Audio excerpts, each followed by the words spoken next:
আরজি কর একটা অরাজনৈতিক আন্দোলন হয়েছে। আমি আগেই বলেছিলাম এই অরাজনৈতিক আন্দোলনে কোনো লাভ হবে না, প্রভাবও হবে না। ওটা মাঠে মারা গেছে, পিছন থেকে ছুরি মারা হয়েছে। যারা এটা করেছে তারা টিএমসির পক্ষেই করেছে। উপনির্বাচনের ফলাফলে তৃণমূলের কাছে গো হারা হেরে আরজি কর কাণ্ড নিয়ে বিস্ফোরক মন্তব্য দিলীপ ঘোষের। তিনি বলেছেন যে আমি আগেই বলেছিলাম এই অরাজনৈতিক আন্দোলনে কোনো লাভ হবে না। আজ তক বাংলাকে ফোনে মতামত জানিয়েছেন দিলীপ ঘোষ সরাসরি। বিরোধীদের সমস্ত আশাকে চুরমার করে 6টি উপনির্বাচন কেন্দ্রেই 6টিতেই জয় পেয়েছে তৃণমূল। রাজ্যের বিধানসভা উপনির্বাচনের শুরু থেকেই ওঠে সবুজ ঝড়। একের পর এক আসনে শুরু থেকেই এগিয়ে ছিল তৃণমূল, তাও আবার ছোটোখাটো ব্যবধানে নয়। কোথাও 10,000, কোথাও 11,000, আবার কোথাও 30,000-এর ভোটের বেশি ব্যবধানে এগিয়ে থাকে তৃণমূল কংগ্রেস। নির্বাচনের আগে রাজ্যে নানা ইস্যু নিয়ে আক্রমণ শানিয়েছিলেন বিরোধীরা। এর মধ্যে আরজি কর কাণ্ডের প্রতিবাদ ছিল অন্যতম। রাজ্যের প্রশাসনের অবস্থা, নারী নিরাপত্তা ইত্যাদি নিয়ে প্রশ্ন তুলে সরব হয়েছিলেন অনেকেই। আবার এর পাশাপাশি বিভিন্ন আর্থিক দুর্নীতি, সরকারি প্রকল্প, ট্যাবের টাকা ইস্যুতে বারবার তোপ দেখেছেন বিরোধীরা। কিন্তু ভোটে এর কোনো প্রভাব পড়ল না বলেই মত বিজেপি নেতা দিলীপ ঘোষের। তৃণমূল সাংসদ আরজি কর কাণ্ড প্রসঙ্গে তৃণমূল সাংসদদের করা মন্তব্যের জবাব দিতে গিয়ে দিলীপ ঘোষ আরও কটাক্ষ করেন এবং সেই কটাক্ষ প্রসঙ্গে তিনি বলেন, তিনি আমাদেরকে ফোনেও জানান আরজি কর একটা অরাজনৈতিক আন্দোলন হয়েছে, অরাজনৈতিক লোকেরা নেতৃত্ব দিয়েছেন। তারা যদি ভোটে দাঁড়াতো তাহলে বোঝা যেত মানুষ তাদেরকে গ্রহণ করেছে কিনা। আমি আগেই বলেছিলাম এই অরাজনৈতিক আন্দোলনে কোনো লাভ হবে না, কোনো প্রভাব পড়বে না, তাই ওটা মাঠে মারা গিয়েছে। আমরা শুনবো বিজেপি নেতা দিলীপ ঘোষ কি বলেছেন। দিলীপ বাবু, এই মেদিনীপুর তো একদম আপনার হাতের তালুর মতো চেনা, আপনার এলাকা, আপনার গড়। মেদিনীপুরে কোনোদিন জিতিনি আমরা। একবার 19 সালে যখন আমি লোকসভায় দাঁড়িয়েছিলাম তখন আমরা লিড পেয়েছিলাম। এবারের লোকসভাতেও লিড পাইনি, সেখানে ওটা জেতার আসন ছিলই না। একটাই আমাদের আসন ছিল মাদারিহাট, সেখানে লড়াই হওয়ার দরকার ছিল, সেই লড়াইটাও সেভাবে হতে পারেনি রেজাল্ট থেকে।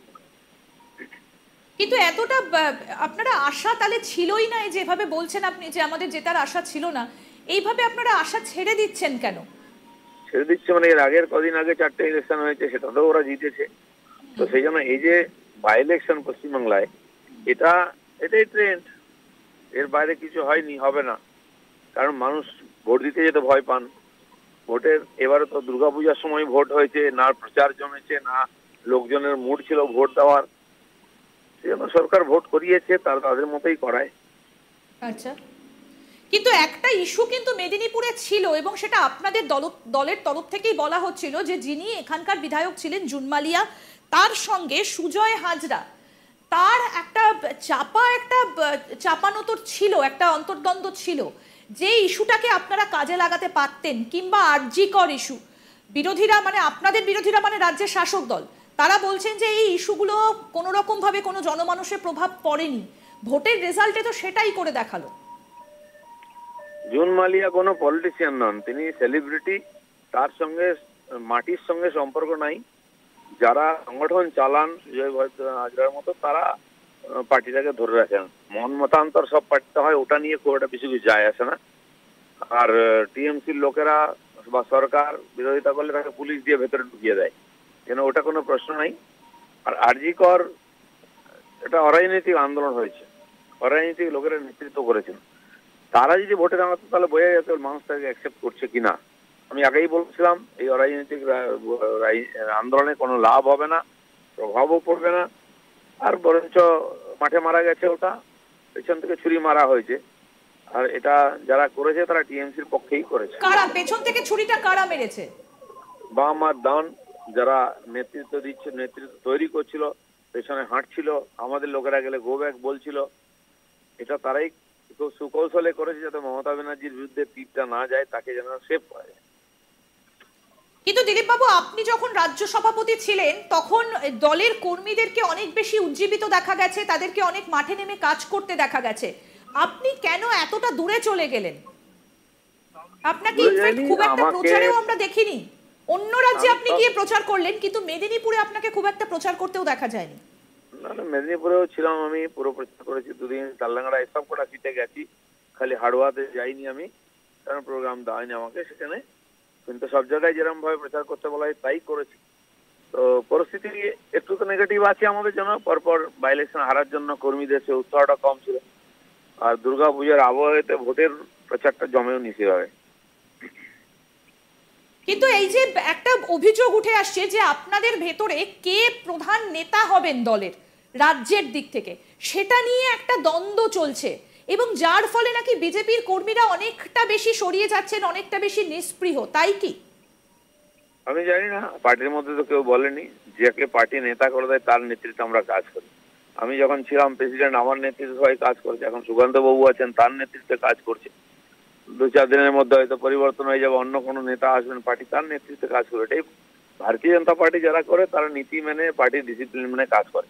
এখানে ব্যক্তি পুজো বা ব্যক্তিকে দেখে কেউ আসে না। কিন্তু আপনি বলছেন যে আপনাদের প্রার্থী শুভজিৎ রায় যিনি দাঁড়িয়েছিলেন তার জেতার আশা খুব একটা ছিল না, এটা আপনি শুরুতেই বললেন। তাহলে কেন শুরু থেকে এমন একজন প্রার্থীকে দেওয়া গেল না যে যিনি দাঁড়ালে জয়টা নিশ্চিত ছিল, বা সেইভাবে কেন আরো বেশি এফোর্ট দেওয়া হলো না দলের তরফ থেকে? উপনির্বাচন বলে কি? পশ্চিমবাংলায় ব্যক্তি দেখে কেউ ভোট দেয় না। যারা টিএমসি জিতে আসছে তারা নিজের নামে জেতেনি, তারা মমতা ব্যানার্জির নামে জেতে। ভারতীয় জনতা পার্টিতেও তাই। পার্টি যাকে মুখ করে দেয় সমস্ত কর্মীরা তার জন্য লড়াই করেন, সেটা করেছেন। সেখানে সেই আমাদের পুরনো কার্যকর্তা সিনিয়র ছিল, তাকে ক্যান্ডিডেট করা হয়েছে। ঠিক, আমরা দেখেছিলাম যে ভোটের দিন যেদিন পোলিং হচ্ছে অর্থাৎ 13 তারিখ, সেদিন শুভেন্দু অধিকারী বেশ কিছু অভিযোগ করেছিলেন এবং সন্ধেবেলা পুলিশ সুপারের অফিস ঘেরাও কর্মসূচির কথাও বিজেপির তরফ থেকে ঘোষণা করা হয়েছিল। কিন্তু তারপরেও দেখা গেল যে সেইভাবে বিজেপি কর্মীরা এগিয়ে এলেন না। আপনি যখন মেদিনীপুরে লিড পেয়েছিলেন, যখন আপনি বলছেন, এমনকি এই লোকসভা ভোটের আগেও আমরা দেখেছি যে অগ্নিমিত্রা পল তিনি রীতিমতো অভিযোগ করেছিলেন, রাস্তায় বসে পড়েছিলেন, বেশ কয়েকজন কর্মীকে আটক করা হয়েছিল সেই সময়। এই পরিস্থিতিটা কেন তৈরি হচ্ছে? বারবার করে আপনাদের দিকে কেন অভিযোগ উঠছে? দেখুন, লোকসভা নির্বাচন হয়েছে, সর্বভারতীয় ক্ষেত্রে প্রধানমন্ত্রী পর্যন্ত এসছেন, প্রচার হয়েছে, সব জায়গায় হয়েছে। স্থানীয়ভাবে কিছু ইস্যু থাকতেই পারে, সেটা বসে শর্ট আউট করা উচিত। কারণ মেদিনীপুরে কেন হারলাম আমরা, জিতা সিট, সেটাও ভাবা উচিত আছে। বা ইলেকশনের রেজাল্ট ঠিকঠাক হয়েছে কিনা পার্টিতে বসে সেগুলো আলোচনা হবে, তার নিশ্চয়ই রাস্তা বার করা হবে। কারণ কি 26-এর নির্বাচনের আগে এটা করার দরকার আছে। দিলীপ বাবু, একটা প্রশ্ন আপনাকে খুব করতে ইচ্ছে করছে। আপনার যখন কেন্দ্র বদল হলো লোকসভায়, যখন আপনাকে বর্ধমানের দিকে নিয়ে যাওয়া হলো, আপনি যখন হেরে গেলেন, আপনি তখন একটা কথা বলেছিলেন যে হয়তো পেছন থেকে কোনো কলকাঠি নাড়ানো হয়েছে, এবং একই সঙ্গে আপনি বলেছিলেন যে অভিষেক বন্দ্যোপাধ্যায় একজন যোগ্য নেতা। এই কথাগুলো আপনার মুখে আমরা শুনেছিলাম। এটা কি কোনো রকম দলের প্রতি কোনো অনুরাগ বলা যেতে পারে, বা এইরকম কিছু কি? অনুরাগ নেই, যেটা আমার মনে হয়েছে বাস্তব সেটা আমি বলেছি, কারণ মুখ দেখে আমি বলি না।